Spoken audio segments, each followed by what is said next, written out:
Hello student, welcome to Ashish classes PCM PCB. बच्चों, आज के लेक्चर में हमारा जो टॉपिक रहेगा वो टॉपिक है laboratory preparation method of formaldehyde या फिर मेथेनल। ठीक है, तो फॉर्मेल्डिहाइड बनाने का हम लोग लेबोरेटरी प्रिपरेशन मेथड जानेंगे और लेबोरेटरी प्रिपरेशन मेथड के साथ साथ इंडस्ट्रियल मेथड भी जानेंगे कि इंडस्ट्रियल मेथड के थ्रू हम लोग फॉर्मेल्डिहाइड को कैसे प्रिपेयर करते हैं। तो सबसे पहले हम लैब का मेथड जानेंगे कि लैब में हम फॉर्मेल्डिहाइड कैसे बनाएंगे। बहुत ही छोटा टॉपिक है और इम्पॉर्टेंट टॉपिक है बच्चों, पूरा जरूर देखिएगा। ठीक है, तो सबसे पहले हम इस डायग्राम को समझेंगे क्योंकि डायग्राम आपके बोर्ड एग्जाम्स के लिए इंपॉर्टेंट है और आपके प्रैक्टिकल्स के लिए भी काफ़ी इंपॉर्टेंट है। तो अगर हम फॉर्मेल्डिहाइड की बात करते हैं तो यहाँ पर दो रिएक्शन दी गई, इन रिएक्शन को हम बाद में समझेंगे, पहले इस डायग्राम को समझेंगे।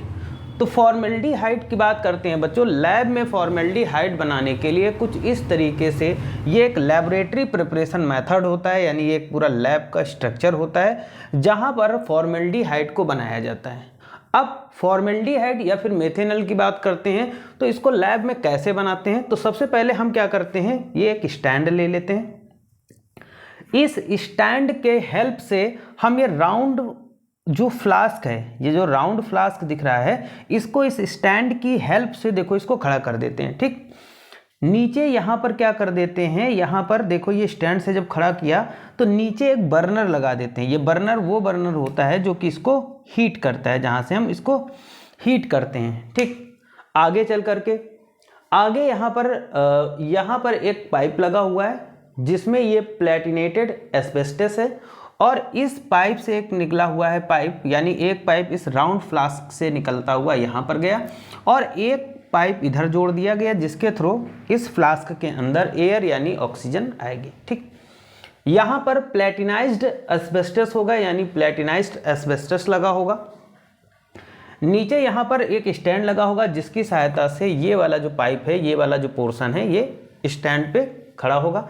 यहाँ पर भी एक बर्नर लगा देते हैं बच्चों। ठीक है, यहाँ पर भी बर्नर लगाना बहुत ज़रूरी है क्योंकि यहाँ पर हम इसको प्लेटिनाइज्ड जो एस्बेस्टस लगा है उसको हम हीट करेंगे। ठीक, फिर आगे चल करके यहाँ पर एक पाइप जोड़ दिया जाता है और वो पाइप यहाँ पर आ जाता है और यहाँ पर पानी भरा होता है। ठीक, यहाँ तक समझ में। सबसे बच्चों पहले करते क्या है कि इसमें ये जो राउंड फ्लास्क है इसमें हम लोग मेथिल एल्कोहल ले लेते हैं। ठीक, क्या ले लेंगे, मेथिल एल्कोहल ले लेंगे और ये बाहर से एयर जाएगी। ठीक है, बाहर से एयर जाएगी। ठीक, और नीचे इस बर्नर की हेल्प से इस फ्लास्क को हम लोग क्या करेंगे, गर्म करेंगे। तो जब हम इस फ्लास्क को गर्म करते हैं बच्चों तो एयर और मेथिल एल्कोहल ये दोनों मिक्सचर गर्म होंगे।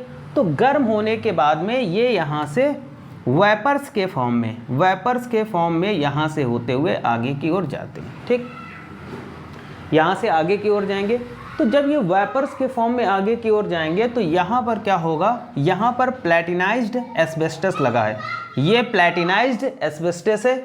अब जैसे ही ये वेपर प्लेटिनाइज्ड एस्बेस्टस से होकर गुजरेगी जिसका टेम्परेचर 200 से 250 डिग्री सेल्सियस होगा, जब ये यहाँ से ये वेपर निकलेगी तो ये आगे चल करके यहाँ पर क्या होगा, ये यहाँ पर अगर हम बात करें तो ये फॉर्मेल्डिहाइड में कन्वर्ट हो जाएगा। ठीक, और फिर इस फॉर्मेल्डिहाइड को हम यहाँ पर जो पानी भरा हुआ है, ये बीकर रखा हुआ है, इस बीकर में ले लेते हैं। ठीक है, यहाँ तक समझ में आया। अब ये गर्म होगी तो नीचे पानी ले लेते हैं और फिर इस पानी से हम लोग क्या करते हैं, यहाँ पर एक पंप लगा देते हैं। इस पंप के द्वारा हम इसको बाहर निकाल लेते हैं फॉर्मेल्डिहाइड को। ये चीज़ आपको समझ में आई होगी, है ना।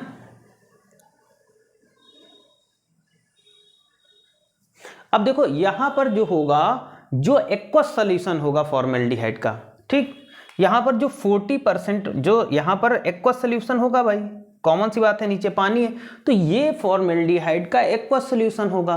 और फॉर्मेल्डिहाइड के एक्वस सॉल्यूशन को बच्चों हम लोग फॉर्मेलिन बोलते हैं। ठीक है, तो इस तरीके से हम फॉर्मेल्डिहाइड बनाते हैं। अब हम रिएक्शन को समझेंगे। तो बच्चों देखो इसमें क्या होता है, मेथिल एल्कोहल और एयर का मतलब ऑक्सीजन, ये जो एयर है, ये रिएक्शन जो हो रही है यहाँ पर।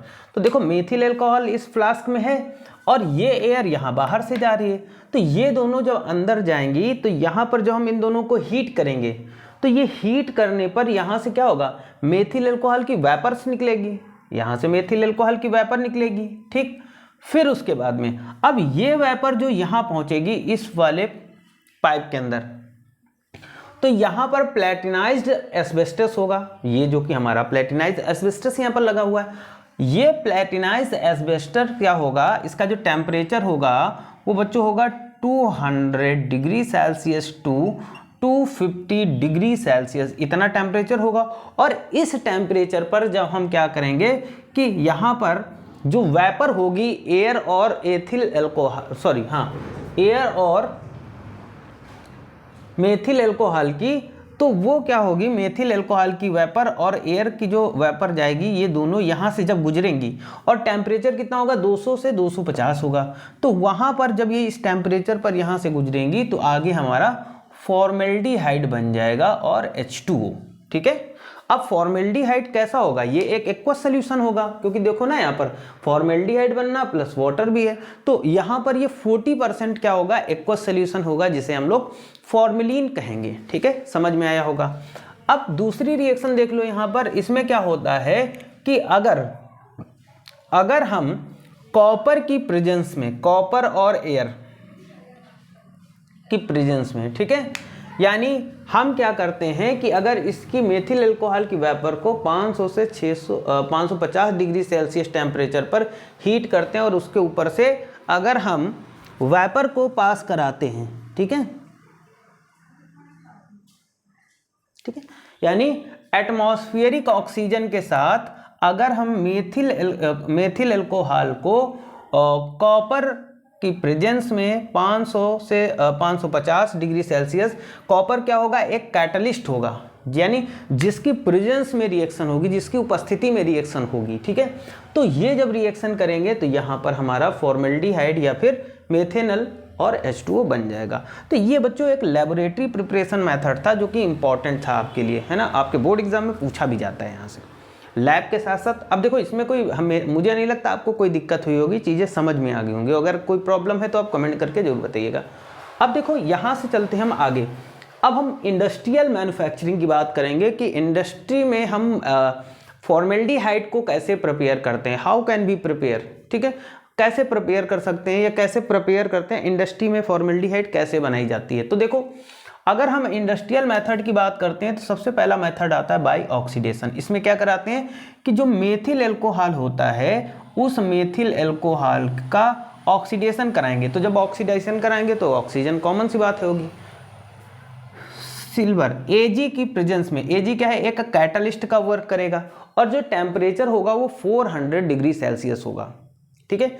तो जब इनका हम इस टेम्परेचर पर और सिल्वर यानी Ag की प्रेजेंस में जब हम मेथिल अल्कोहल का ऑक्सीडेशन कराएंगे तो बच्चों यहाँ पर फॉर्मेल्डिहाइड बन जाएगा, ठीक है। तो ये समझ में आया, ऐसे हम इंडस्ट्री में बनाते हैं, ठीक, या इस तरीके से इंडस्ट्री में बनाया जाता है। हम लोग तो नहीं बनाते हैं, लेकिन हाँ ऐसे इंडस्ट्री में बनाया जाता है, ठीक। दूसरा जो मेथड होता है by dehydrogenation of vapours of methyl alcohol, यानी मेथिल अल्कोहल की जो वेपर है उसका डिहाइड्रोजिनेशन कराना, ठीक। देखो डिहाइड्रोजिनेशन कराएंगे तो यहाँ पर क्या होगा, सिल्वर की प्रेजेंस में, कैटलिस्ट सिल्वर की प्रेजेंस में मेथिल अल्कोहल का 400 डिग्री सेल्सियस टेम्परेचर पर जो हम डिहाइड्रेशन कराएंगे तो यहाँ पर जो प्रोडक्ट बनेगा बच्चों वो हो जाएगा, क्या बनेगा, फॉर्मेल्डिहाइड, ठीक है। क्या बनेगा, फॉर्मेल्डिहाइड, क्या बनेगा, फॉर्मेल्डिहाइड बनेगा। वैसे ही हम बात करेंगे बच्चों यहाँ पर ऑक्सीडेशन ऑफ मीथेन, मीथेन का ऑक्सीडेशन, ठीक। तो देखो हम क्या करेंगे, कैटलिस्ट की प्रेजेंस में, किसकी प्रेजेंस में बच्चों, तो कैटलिस्ट की प्रेजेंस में जो हम मीथेन का ऑक्सीडेशन कराएंगे तो मीथेन का ऑक्सीडेशन कराने पर बच्चों ये यहाँ पर ये मीथेन का ऑक्सीडेशन होगा और in the presence of catalyst, catalyst का होना बहुत इंपॉर्टेंट है, ठीक है। तो कैटलिस्ट की प्रेजेंस में जब मीथेन का ऑक्सीडेशन होगा तो यहाँ पर बनेगा फॉर्मेल्डिहाइड। तो हमने दो मेथड पढ़े आज के लेक्चर में कि लेबोरेटरी प्रिपरेशन मेथड कैसा होता है फॉर्मेल्डिहाइड, यानी फॉर्मेल्डिहाइड को लैब में कैसे बनाया जाता है, और हमने दूसरा मेथड पढ़ा कि इंडस्ट्रियल मेथड क्या होता है, यानी इंडस्ट्री में हम लोग फॉर्मेल्डिहाइड को कैसे बनाते हैं। बहुत ही आसान सा तरीका है बच्चों, बहुत ही ज़्यादा डिफिकल्ट नहीं, हाँ लेकिन आपके बोर्ड एग्जाम के लिए बहुत इंपॉर्टेंट है, ठीक है। अगर आपको कोई देखो अगर कोई चीज़ नहीं समझ में आती तो आप लोग कमेंट जरूर किया करें, है ना भाई। आप कमेंट करेंगे तभी तो मैं आपको बता पाऊँगा कि चीज़ें कैसे क्या दिक्कत है, क्यों नहीं समझ पाई, है ना। और आपसे नए नए सुझाव भी, मुझे सजेशन भी मिलते रहेंगे ताकि मैं कुछ नया करने की कोशिश करूं। तो आप लोग अपना कमेंट जरूर करिए, किया करिए, कमेंट करके ज़रूर बताया करिए कि कौन सी चीज़ नहीं समझ में आई, कौन सी चीज़ ज़्यादा अच्छी समझ में आई। तो मतलब अच्छा बुरा दोनों चीज़ें आप बताएंगे तो मैं उसमें क्या करूँगा, कुछ सुधार करूँगा, ठीक है। तो मेरे हिसाब से आपको समझ में आया होगा और बहुत ही अच्छा है। कॉपी पेन लेकर के इसको नोट जरूर कर लीजिएगा, आपके बोर्ड एग्जाम के लिए काफ़ी इंपॉर्टेंट है। हाँ प्रैक्टिकल में ये सब चीज़ें बहुत पूछी जाती हैं, है ना। कोई डाउट हो तो ज़रूर पूछिएगा। आज के लेक्चर में इतने रखते हैं। Thank you for this class.